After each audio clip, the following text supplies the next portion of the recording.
જીપીએસસીનો favourite દાખલો છે અને મેં તમને આની અંદર સૂત્ર શીખવાડેલું છે કે 16 કિલોમીટર પ્રતિ કલાકની ઝડપે સાયકલ ચલાવનાર એક વ્યક્તિ પોતાના ઘરથી 8 મિનિટ મોડી કોલેજ પહોંચે છે.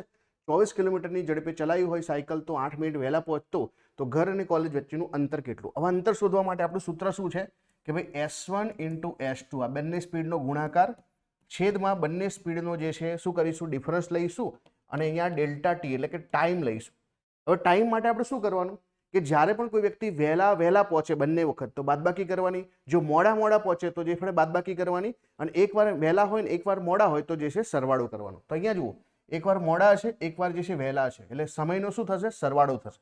જો સૂત્રમાં મૂકીએ, આ તો પહેલી સ્પીડ જે છે 16 છે, બીજી સ્પીડ જે છે 24 છે, અહીંયા 24 માઇનસ જે છે આપણે શું કરીશું, 16 કરીશું અને ગુણ્યા ડેલ્ટા, ડેલ્ટામાં શું કરીશું, સરવાળો. હવે જો મિનિટ જે છે આપણને જે છે મતલબ સમય જે છે મિનિટમાં આપેલો છે, સ્પીડ કિલોમીટર પ્રતિ કલાકમાં, તો આને પણ જે છે આપણે કલાકની અંદર કન્વર્ટ કરી દઈશું.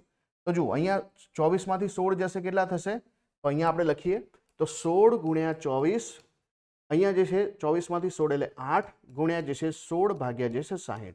જો 8 દુ જે છે 16, અહીંયા જે છે 30 ભાગ ચાલશે, અહીંયા 6 ભાગ ચાલે તો 6 × 5 = 30 અને અહીંયા 6 × 24.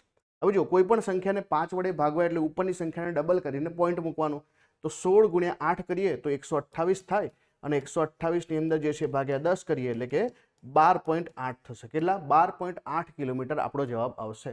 તો આમાં સૂત્ર યાદ રાખવાનું છે S1 and S2 છેદમાં S1 - S2, એ હંમેશા પ્લસમાં જવાબ હોવો જોઈએ, અને ગુણ્યા ડેલ્ટા ટી સમયનો તફાવત.